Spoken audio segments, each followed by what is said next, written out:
to the courthouse. This particular law got a special because many years ago, flags on there. Anybody need fresh fast water? It lasts forever. It's called She's been just. Can you help me make sure that this? Maybe you. I think you probably know this song better than I do. I don't think so. Okay, on page 18. How could you have any more accident? I got the side of the car already wrecked. It would probably be good if you did have an accident, then I could get it fixed.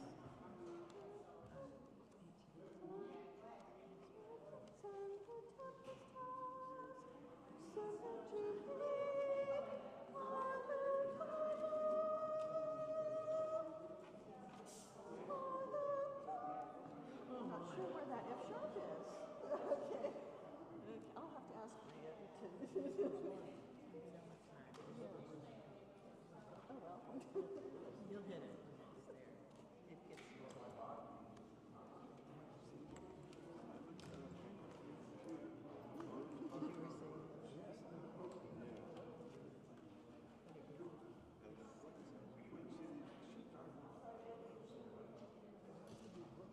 I'm worried about that one because it's so high that it shows.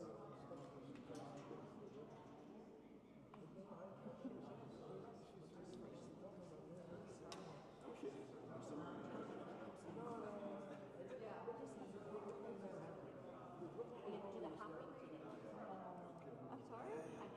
She's charging from here to there. Oh, yes.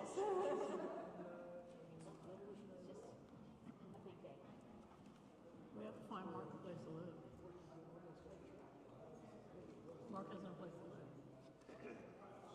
You went to ET. You did go to ET. He's talking to you there. Talk about Mark.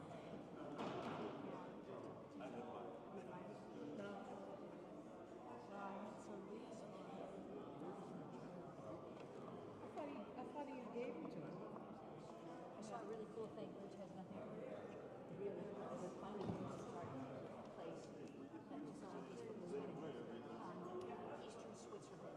They're looking for a mature person to house and flat sit for the month of May, which will be so cool. Right over. I would love to. It's some town in Switzerland. It's an hour from here, an hour from there. But they, if you care for their yard and their cat and their house for the month of May, did you see it on Facebook? Where I see it. Oh, this is that house swap site? I'm doing that too. And That's so cool. Yeah. They do something. That would be cool. I mean, we have the advantage of here. People do want to come and visit Washington, D.C. Not so much anymore, I think. Yeah. I don't think we're going to get so many visitors. So they plan. Just to keep people away.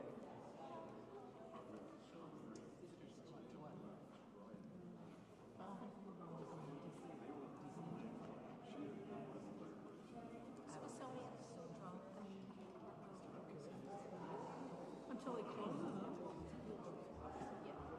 Wait till he closes the Smithsonian.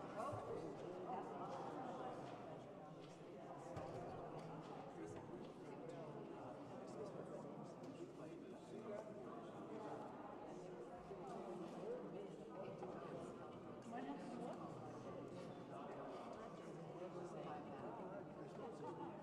Oh my God.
to Mount Vernon Unitarian Church.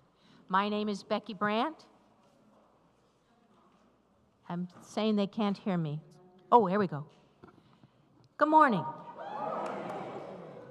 And welcome to Mount Vernon Unitarian Church. I'm Becky Brandt, and I'm a member of this congregation. Our church is offering our Sunday services both in person and virtually. So if you're here in the chapel or watching from home, we're so glad you're here. We gather to recommit ourselves to the mission of this church, to support one another in our spiritual journeys, to work for justice, to care for the earth, and to build the common good. It is great to be together. This morning, we welcome back Ebony to our pulpit.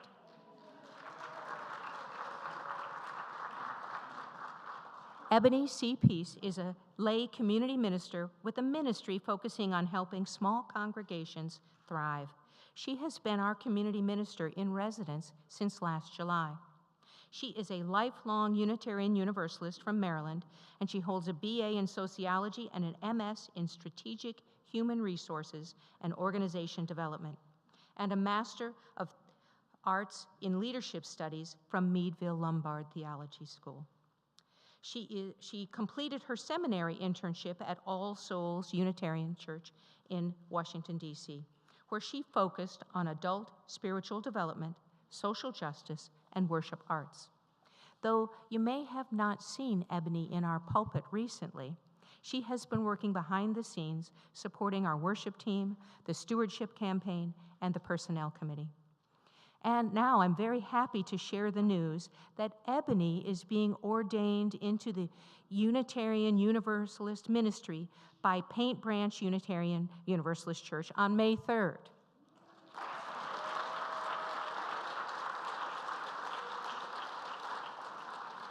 And just to shout out, Janine Judd is here from Paint Branch, if we want to talk about anything about the ordination. As most people know, ordination is a formal process in which a person moves from a member of the laity to a member of the clergy. And we are excited to support her ministry by hosting her ordination here at Mount Vernon Unitarian Church. So please mark your calendars for May 3rd at 11:30. Okay, I have a couple of announcements this morning. You've probably already noticed that there's a bunch of extra chairs in here, and there's a lot more tables out in the commons. Well, this afternoon, the Climate Action Team is very proud to sponsor a lecture by Doug Tallamy, an esteemed author and professor of wildlife ecology at the University of Delaware. So there's going to be a lot of an expo of exhibits out in the commons. He's going to give a lecture at 2 o'clock, and all the tickets have been sold. So if you're still hoping to join in, sold out, sorry. But what the idea here is that we want to make sure that we cooperate with this event, so we're going to make sure that our coffee hour concludes by 11:45 so they can set up for the expo and get ready. And if you do have tickets and are planning to attend the lecture, please take a break, go outside, take a walk in the beautiful grounds, and come back in at 12:30 when the expo opens up. That's from the CAT team. Also today, Sue Lamb and Evelyn Hewitt are offering a skill building session for any who have participated in the Building the Common Good circles and want to develop their skills more fully. That will be held at 11:30 in the Holland Hall dining room. So now I invite you to take a deep breath and enter into our time of worship.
Our chalice lighting this morning is entitled "To Be the Welcome We Crave" by Reverend Dr. David Breeden.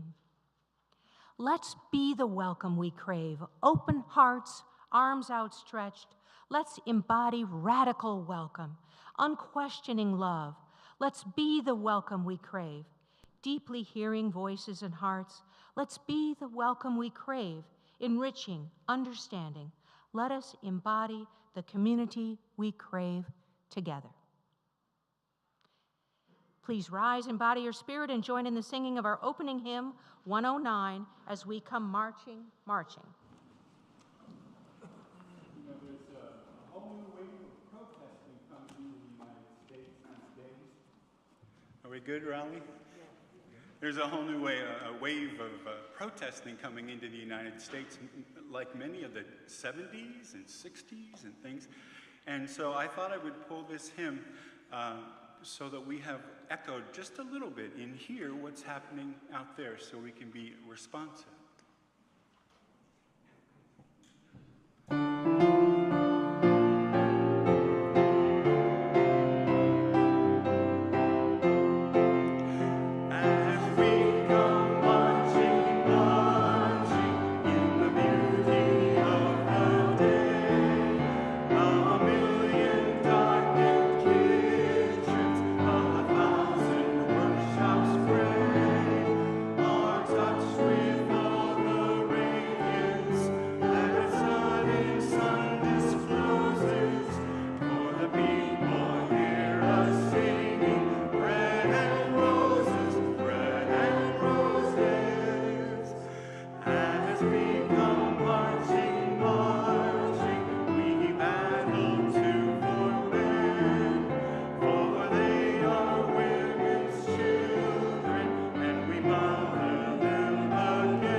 Remain standing as we unite our voices to speak aloud the covenant of our community.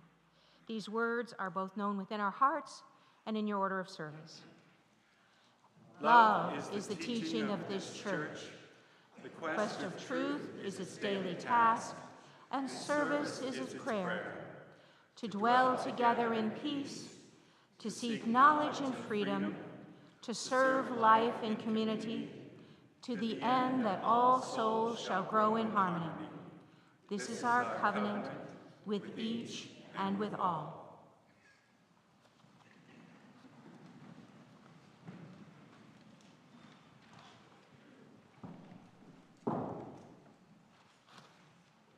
We come now to the morning offering. Mount Vernon Unitarian Church continues to share the plate with committed organizations that you, our members, have chosen. During the month of March, our offering is being shared with our partner church program. Our relationship with our partner church in Transylvania began more than 25 years ago. Over the years, several members of MVUC have traveled either to Sensaramsag, Transylvania, or Maulat, India, to visit our partner churches and their communities. Lisa Blair, who's led our partner church program for about 20 years, will be here next week along with Reverend Eleanor Pease, and together they will share more about our partner church program. Lisa says, the best thing we can do right now is to continue to provide our partners with love, attention, and continued covenantal relationships. I invite this gathered community to offer whatever you are most comfortable with in spiritual and financial generosity to our partner church program and to this church community. Will the ushers please come forward at this time?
Good morning. So glad to be back with you all. And now, let's gather our hearts and minds in a spirit of prayer and meditation. Will you pray with me? These words by Reverend Rebecca Savage. Spirit of life, eternal beloved of mystery and grace, receive our prayer. We come before that which is greater than ourselves in gratitude for the fullness of our lives, for the anguish and grief that inform our mission to side with love again and again, for the suffering and disenfranchisement of our people that foment our passion for justice and wholeness, for complex lives, for hard lives, for real, full, and overwhelmed lives.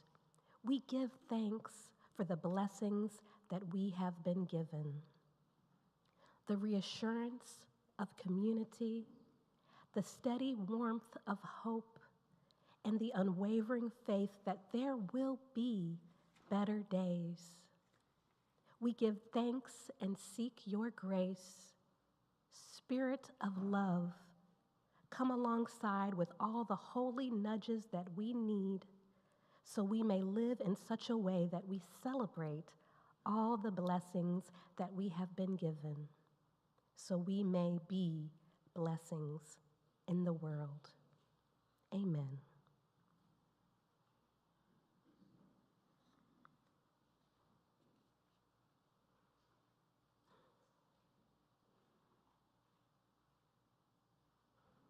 Join me in a moment of silence and stillness.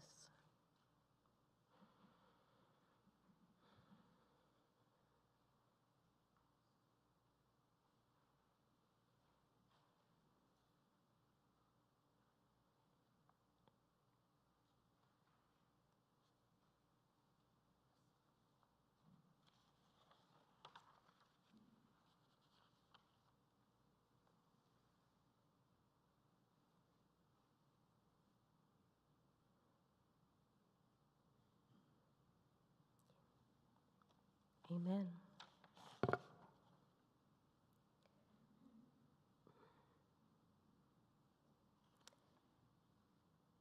And now, ours is a welcoming community where we find connection, a spiritual community where we find meaning, and ours is a sharing community where our joys are amplified. If you would like, you may come forward and light a candle as an expression of joy and sorrow.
You may remain seated, and we'll sing our meditative hymn, number 170. We are a gentle, angry people. And we're going to sing verses 1, 2, 4, and 5.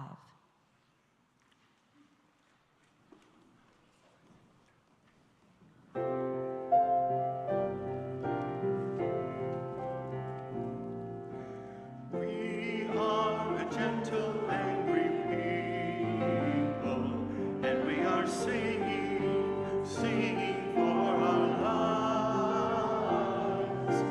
We are a gentle, angry people, and we are singing for our lives. We are a justice-seeking people, and we are singing for our lives.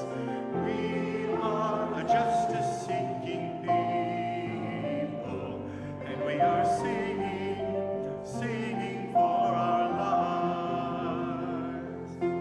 We are a land of many colors, and we are singing for our lives. We are a land of many colors, and we are singing for our lives. We are gay and straight together, and we are singing for our lives. We are gay and straight together, and we are singing for our lives. Would you join me in singing our children out to class? The words are in your order of service.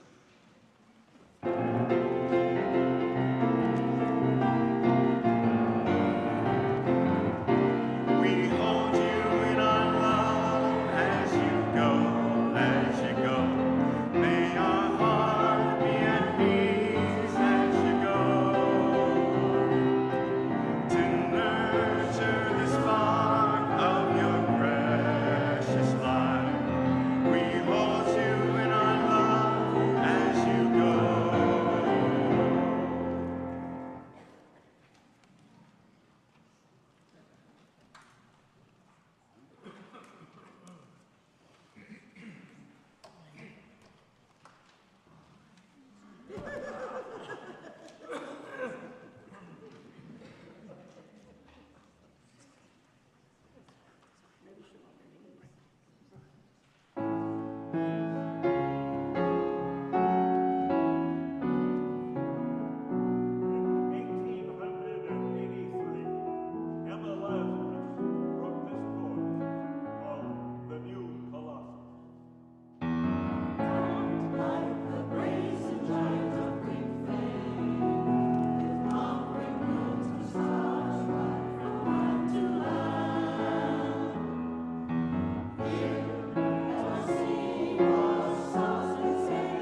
We are not human beings having a spiritual experience.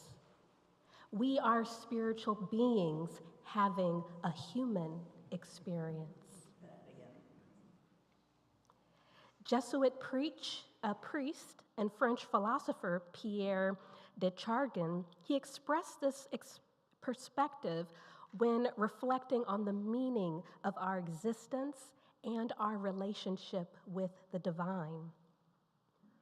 Who are we? Do we make our own choices? Shouldn't we let go and let God? Has a higher power already sealed our fate? What does self-determination mean, and how does it connect to our faith? Let's dive into what we mean by self-determination, and then we'll consider how self-determination is a fundamental belief of Unitarian Universalism.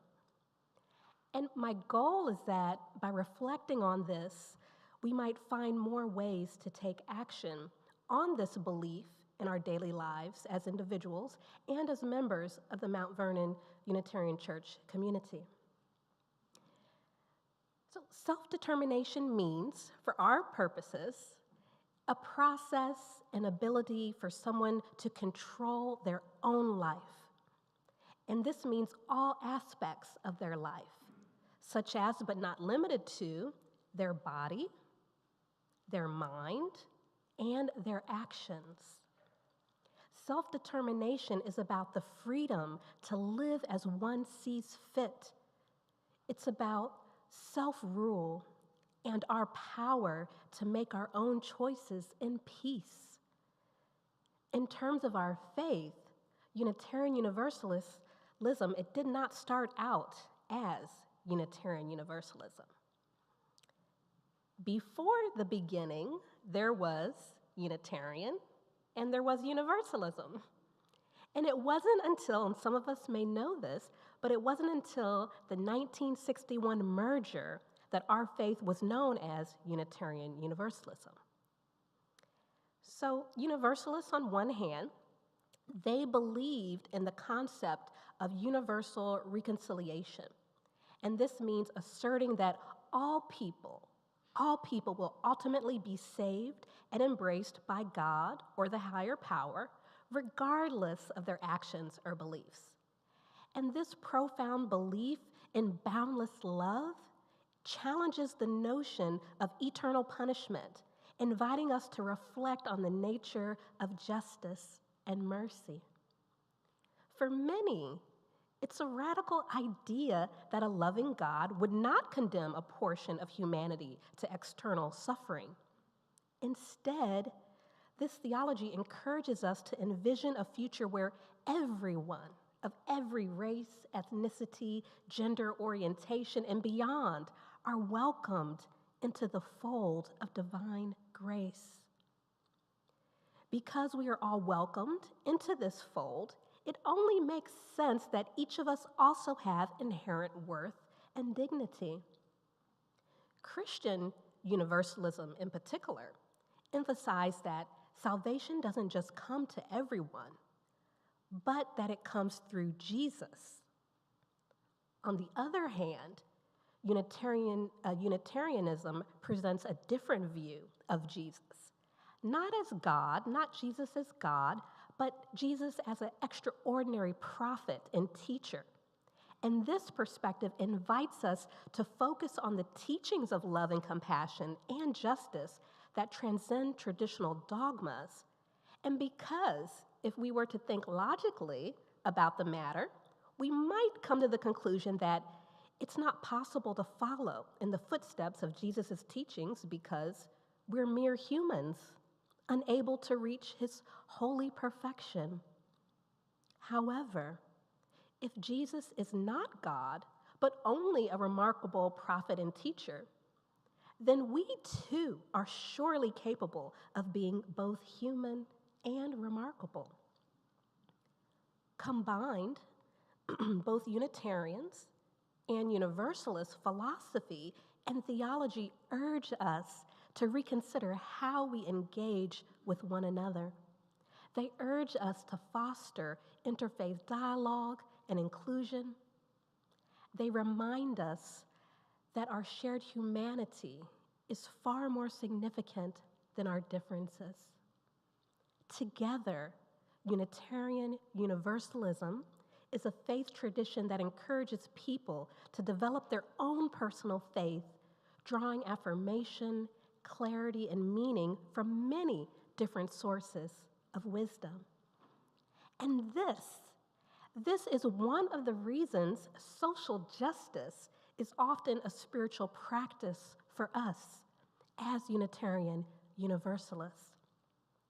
Our values call us to respect, affirm, and support the inherent worth and dignity of every person. Every person.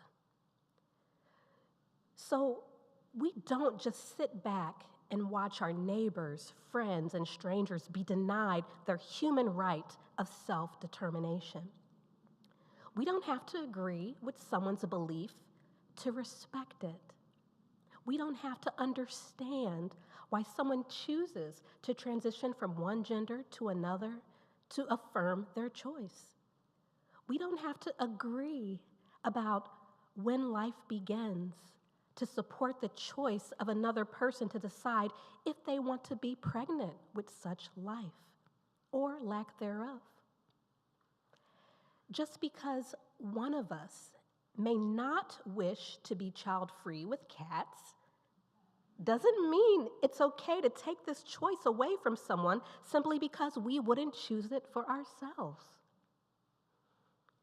At the end of the day, if I were to summarize it succinctly, I'd say that Unitarian Universalists are bound together by an agreement on how to act rather than on what to believe. We encourage each other to seek and find our own truth and meaning. To do so is to uplift self-determination.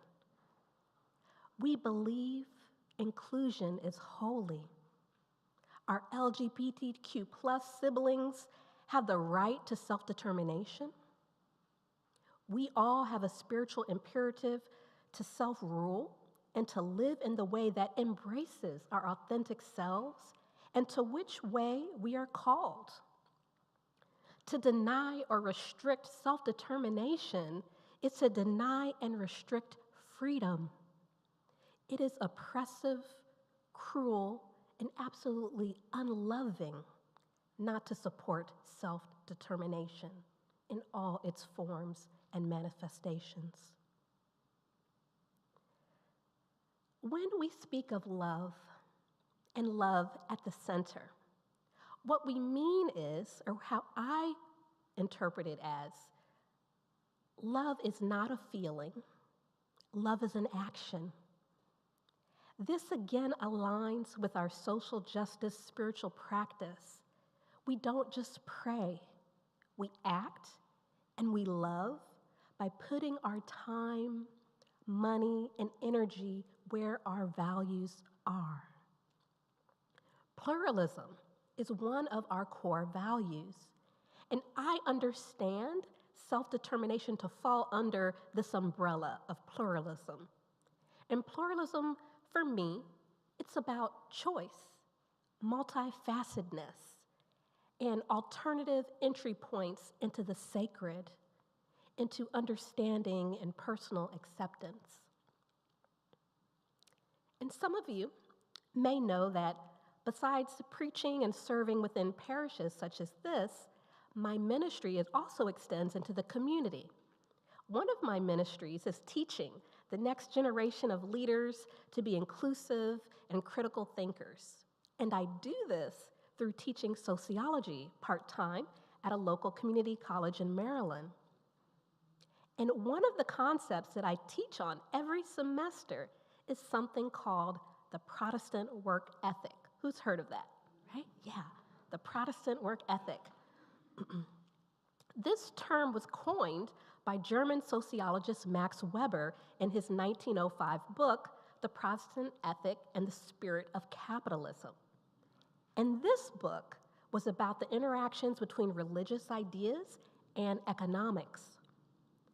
In our sociology textbook that I teach from every semester, we learn that this concept of the Protestant work ethic is about predestination, the idea that all events, including salvation, have already been decided by God, because followers were never sure whether they had been chosen to enter heaven or hell, so they looked for signs in their everyday lives to help them to know, am I going to heaven or am I going to hell?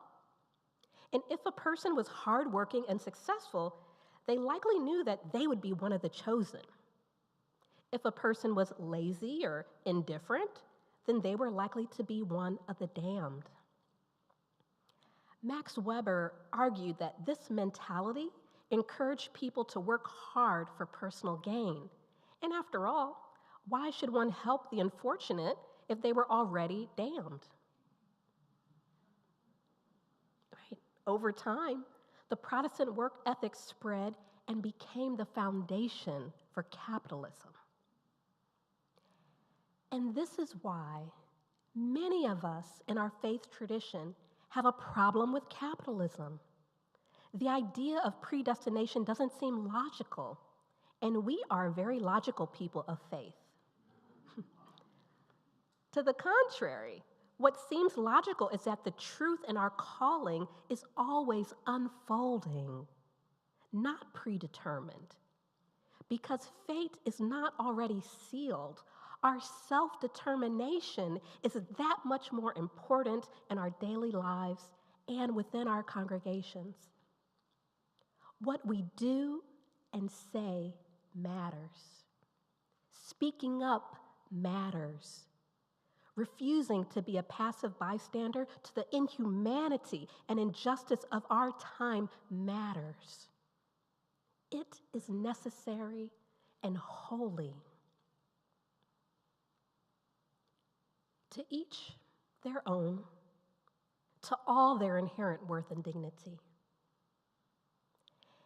In my personal reflections of what it means to lean into self-determination for myself and affirm it in others, I will say without a doubt, I support end-of-life care options. This means I will defend authorized medical aid in dying. I support someone's right to die with dignity on their own terms for those such as terminally ill adults. And to learn more about this patient-directed end-of-life care, I encourage you to research an organization called Compassion and Choices. They have been a sponsor and speaker at many UUA General Assemblies throughout the years. And in my own reflections of what it means to lean into self-determination for myself and again affirm it in others, I will say without a doubt, I support reproductive freedom. One way I support reproductive freedom is by affirming and supporting an organization called SACRED. SACRED, which stands for Spiritual Alliance of Communities for Reproductive Dignity. It's an alliance of organizations, religious leaders, academics, and congregations working together to advance the cause of reproductive justice through congregational designation and community building programs. Their mission is to create and equip a network of spiritual communities with liberative religious education practices. And they affirm bodily autonomy and moral agency. What is this? This is self-determination, right? And to learn more about Sacred, I encourage you to research sacreddignity.org. I support LGBTQ+ causes. I support organizations that fight against racism and oppression. I center love by taking action on doing my part to enable more people to practice self-determination without fear, judgment, or legal stress. I do this because of my faith. And I invite you to consider How might you practice self-determination in your own life? How might you affirm self-determination in the lives of others? How might we take this fundamental aspect of our moral compass as Unitarian Universalists to apply it to how we are in relationship with each other within our congregation here at Mount Vernon? Pluralism. Pluralism is about choice, this multifacetedness, and alternate entry points into the sacred. Understanding, personal acceptance.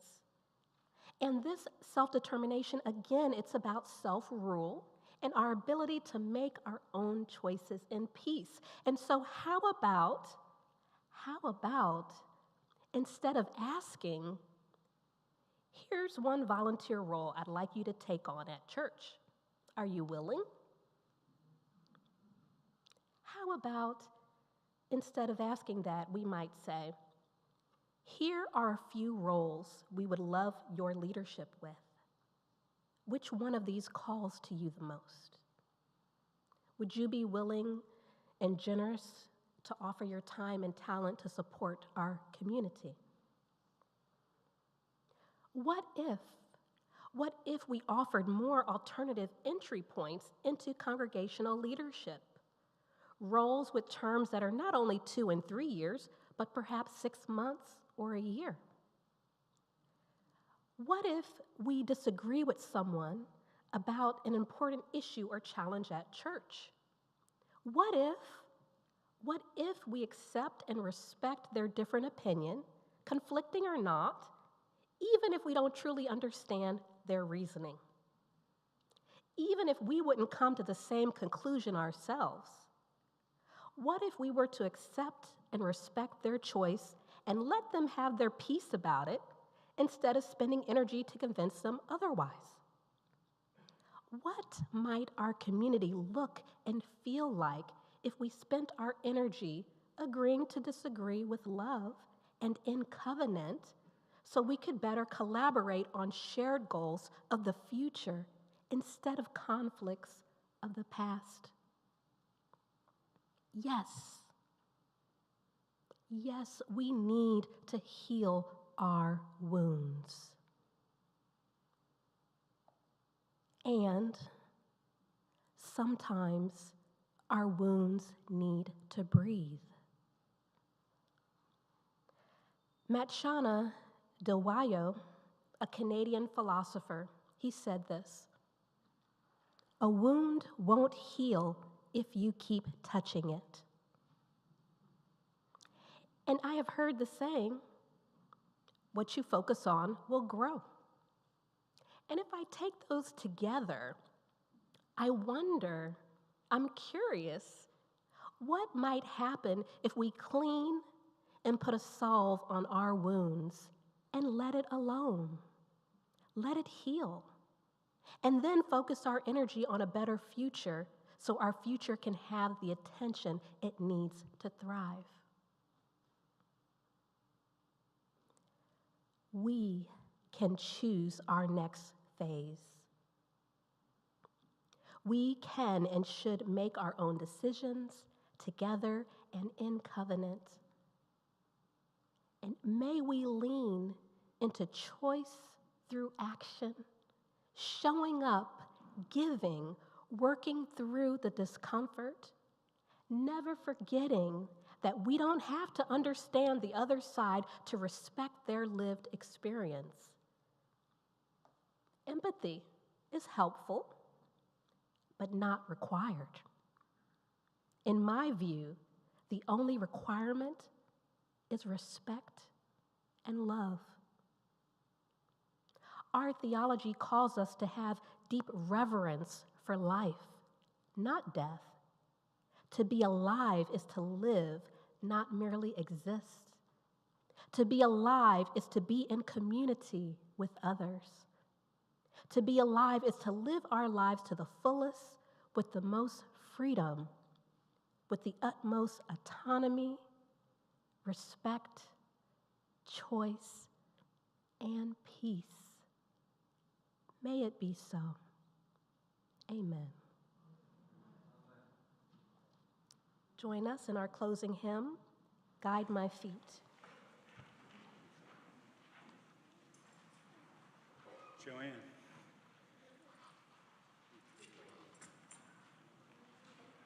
Sorry, 1 second.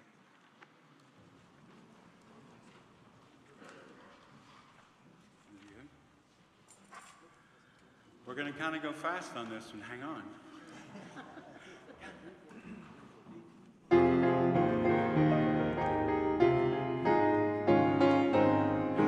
Guide my feet while I run this race. Guide my feet while I run this race. Guide my feet while I run this race. For I don't want to run this race in vain. Hold my hand while I run this race. Hold my hand while I run this race. Hold my hand while I run this race. For I don't want to run this race in vain. Stand by me while I run this race. Stand by me while I run this race. Stand by me while I run this race. For I don't want to run this race in vain. Search my heart while I run this race. Search my heart while I run this race. Search my heart while I run this race. For I don't want to run this race in vain. Race in vain.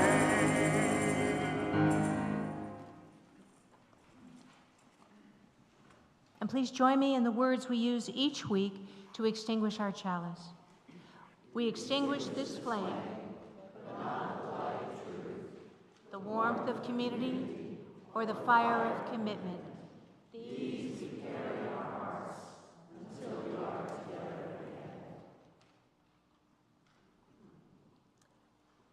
These closing words by Reverend Rebecca Savage. We have come to the end of our service, but not our calling in the world.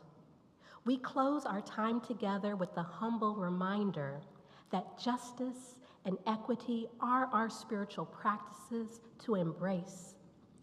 Each day, every day, we are blessed to be the embodiment of what is possible. When justice and equity ground us in all that we do, may we go forth with the light and warmth of our chalice in our hearts until we are together again. Go in peace. Amen.